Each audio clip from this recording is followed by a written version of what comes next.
Reason number 20. Shepherds do not lose ownership of sheep gone astray. Romans 14:8 states, whether we live, therefore, or die, we are the Lord's. Many Christians thoughtlessly recite the 23rd Psalm, the Lord is my shepherd, blah, blah, blah, blah, forgetting that shepherds are solely responsible for the security of their sheep. Security is the shepherd's responsibility, not the sheep's.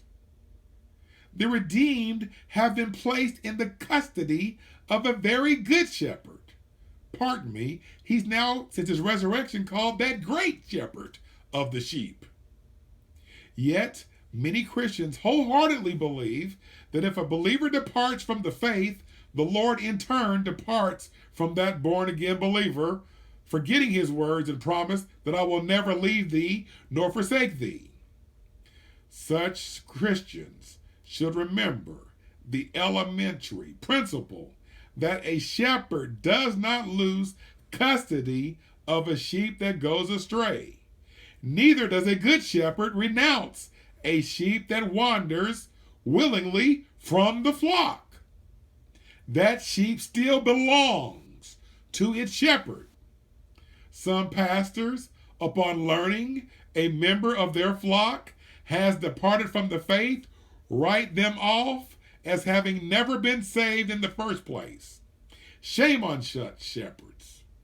This is the equivalent of a child who wanders away with some pervert and the parents exclaim, well, if he could go astray with such a nasty person as that he was no child of mine, and leaves the situation at that. Such parents are unfit, not the child, and it follows that such pastors are unfit, not the sheep. Waywardness is part of a sheep's nature, no matter how mature it becomes. What if a sheep wanders from the guidance of its shepherd and falls into the jaws of a roaring lion or a ravenous wolves or a crooked serpent? Does that sheep belong to its predator? No. Sheep cannot transfer ownership of themselves. Dead or alive, sheep belong to their shepherd. Like sheep gone astray, Christians who depart from the faith open themselves up to attacks from the enemy and adversary. And although Satan may attack and slay their bodies, their souls still remain in the clutches of the good shepherd, who said, I give unto them eternal life, and they shall never perish, and no man can pluck them out of my hand. Moreover, if a sheep wanders onto the land of a farmer, it does not automatically become that farmer's property. When it comes to sheep, there are no finders keepers, and certainly no giveaways. Likewise, if a child denounces her parents and slips into the hands of a molester, does that child belong to the molester? No.